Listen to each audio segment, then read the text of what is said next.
Now your forecast first, sponsored by orthopedic surgeon Dr. Lawrence Lee. Minimum invasion, maximum result. Learn more at orthoci.com. Good evening, everybody. I'm the local weather authority meteorologist Zach Hatcher. It has been a calm and cool day, and temperatures are cooling off even more now. 44 degrees in Pontiac, and a nice view there. 43 in Bloomington, 43 in Peoria, and 39 in Macomb, 35 in Galesburg. Temperatures are going to be a little bit colder tonight in Galesburg because they're already where they are. And on 3-hour satellite and radar loop, snow showers moving through parts of Iowa. We might see that wintry mix here overnight. I'll talk about who's probably going to see that as temperatures make it to the mid-30s tonight. WMBD News at 10 starts now.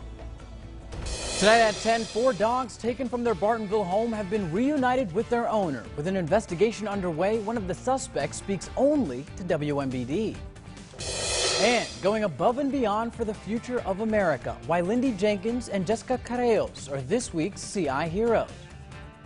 But first, WMBD is your election headquarters, and records are being broken in Tazewell County. Leaders say more people than ever have voted so far in this election. Good evening and thank you for joining us. I'm Minash Kungwari. Austin Schick shows us why county leaders are saying this is a positive for the community.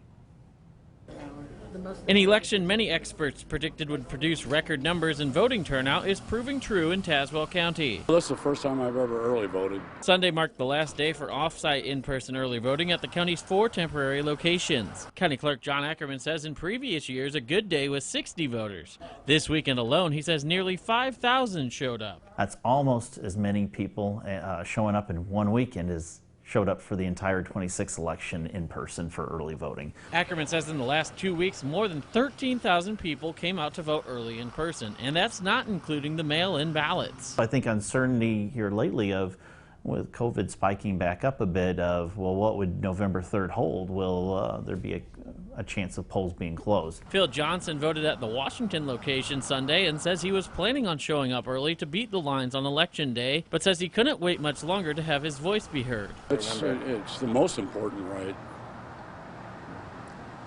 If you don't vote, you've got no right to complain. ACKERMAN says you could still vote early in person at the McKenzie Building in Pekin Monday through Friday from 8 to 7 and Saturday and Sunday from 9 to 4. He also says regardless of COVID spiking up, polls will be open in Tazewell County on Election Day.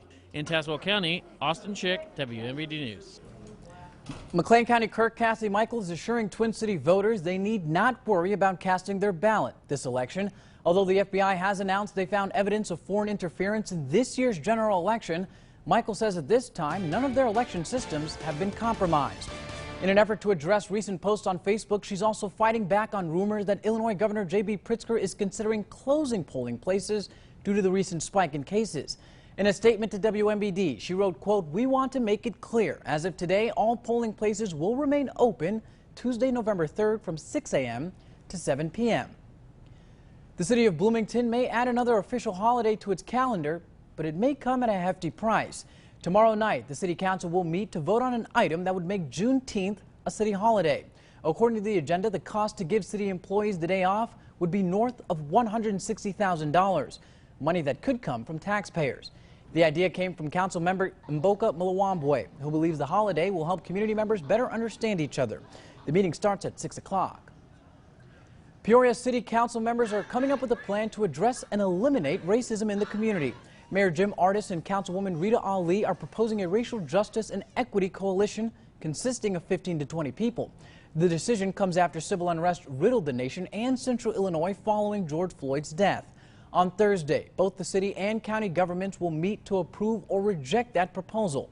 The meeting is on Thursday, October 29th.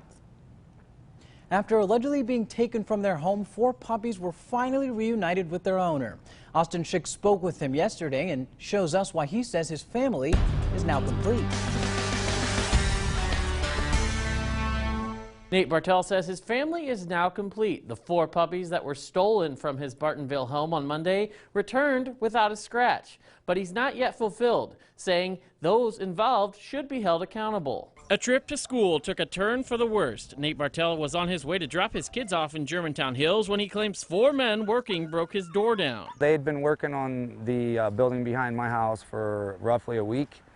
back and forth, piecing hours in here and there from what my neighbor was saying. They had actually attempted one other time, and they believe somebody was in the house when that happened. Bartel claims that's when the men took his puppies, and according to a Peoria County Sheriff's report, one dog was given away and the others left abandoned at a park in Mapleton. They did sell them basically for beer money or whatever, really reasonably cheap, because these are not cheap dogs. Luckily, he had Facebook, taking to the social site to post what had happened. Before long, he and his pups were reunited Saturday afternoon at the Farmington Township Park. It's just unbelievable. I never thought this outcome was going to happen. Bartel says the man who was given one of the dogs from the suspected burglars will get to keep one of them for his role in helping solve the case. And Peoria County Sheriff Brian Asbell says this is still under investigation. Reporting for WMBD, I'm Austin Schick. Police have arrested one man in connection to the crime, 37-year-old Robert Rook. They also plan to speak to the other 3 suspects sometime this week. One of them, Lester Hoots, reached out to WMBD wanting to share his side of the story. He says he was only rescuing the dogs from a dire situation. He claims he had no intentions of harming or selling the animals. They were locked in the basement with a plywood wall with a bar across it. I've got pictures of them.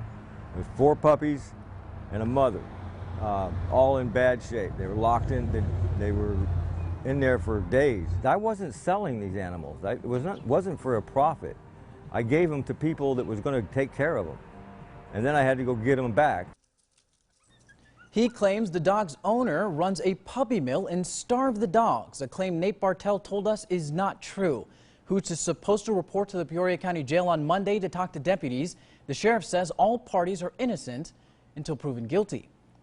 A local teen who was recently diagnosed with leukemia is getting much-needed help from his community. People in Washington are raising money for Chance Mason and his family to help with medical expenses. Community members were invited to the Brick House Barbecue today, where the restaurant donated 15% of its proceeds to Chance. The outpouring of love and the support from the community of Washington is what's been keeping my brother actually going. It's been unbelievable. It's been unreal. I never would have imagined that he would have had the outpouring like he's had since this whole thing has started. It's been wonderful. He says in November there will be another benefit at Kelleher's. He also hopes to start a foundation in Chance's name. Lindi Jenkins, along with Bradley University student teacher Jessica Carreos, teach Chillicothe kindergartners remotely from South Elementary. Each day, Mrs. Jenkins and Carreos go through letters, sounds, numbers, and more, keeping kiddos on track for the year. Jenkins saying it's a team effort to keep 5- and 6-year-olds on the same page.